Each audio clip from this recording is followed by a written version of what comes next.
Now, Ricky, I'd say his problems are not even problems. Well, how big's his problem hole? Same size as mine. Same size as yours. But his problems are all little ones. They're like, you've got like a load of Skittles, I've got a big cream egg.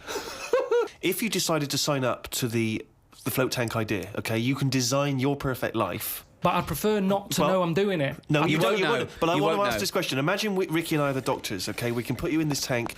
All we need to know from you now is what your perfect life is. We're going to program it in the computer. You're going to wake up tomorrow. You won't know this conversation's happened. You'll have the perfect life. What, if you don't mind, we're going to take notes now. What is the perfect life? You're still obviously living with Suzanne. We've got but munches. What else? We've got munches and we've got sunshine. But what else would you like in your magical life, your ultimate life? Yeah, I don't like this idea. Suddenly Suzanne's never at work.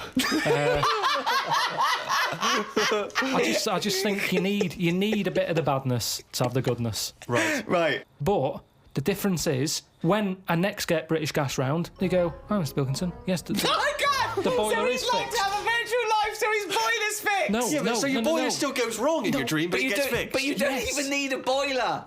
You could be the perfect temperature But all this the isn't time. the Earth anymore. I don't like the idea of too much change.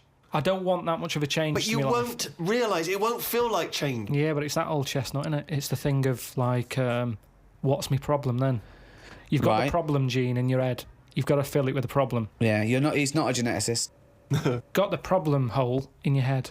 No, it's got not. the problem hole in your head. Shut up, Ricky. Let him say what he needs to say. He's got a problem hole in his head. He's got a problem hole in his head. It's called his mouth. Yes. Right, that is your problem hole. So, if someone comes up and they go, "I've fixed your boiler." Sorry, could I just ask... No, let him speak. Let me ask one question, Steve. Is the problem hole different from the problem gene, or is that a new term for... You put things through the problem hole and they end up in the problem gene. You feed something in the problem hole... Is that right, Karl? It goes through the problem tube into the problem gene. Okay, so it's down the problem conduit. Okay, go on. Right. So it's better to have... You've got a problem hole in your head, right? Yeah. So you stuff in a problem into the problem hole. Okay, yeah, okay. Now, all the little problems can't get in because of the big problem. Right. Is that good or bad? It's a But good that's thing not to true, have. is The it? problem hole is a standard size on everyone. Right. No, but that's Shut up, Ricky. Let him explain. Now, Ricky, I'd say his problems are not even problems. Well, how big's his problem hole? Same size as mine. Same size as yours. But his problems are all little ones. They're like, you've got like a load of Skittles, I've got a big cream egg. Right, but why... Shut up! Let him speak. He's just expanding on his idea. Why do you what is keep his interrupting? problem? What is your problem that's so big compared to my little Skittles? Loads of problems. You get stressed out about things that I'm like, what's up with you? You get annoyed easily with stuff. People chewing loudly, or someone breathing loudly, or someone coughing. Whereas I'm like, that doesn't matter. Like you say, to you, the boiler is like, get it ripped out, put a new one in. It's not as easy as that. It is. And that's why the problem ball is growing. He's got a gene, a ball and a hole. So the problem ball... No wonder there's no room for a brain. Right, shut up. Let me ask... I want to clarify this. The problem ball exists in life. It gets bigger and bigger and bigger. It has to go through the problem hole, down the problem tube, into the problem bouncing gene. into the problem gene. Right, now then. So you've got the problem ball. Everyone's problem hole is the same size. Okay. But some people's problems are smaller, so they can slip straight into the problem hole. I've got a question, Stephen. Wait. And listen, has anyone got a pair of problem balls? Or is it always just...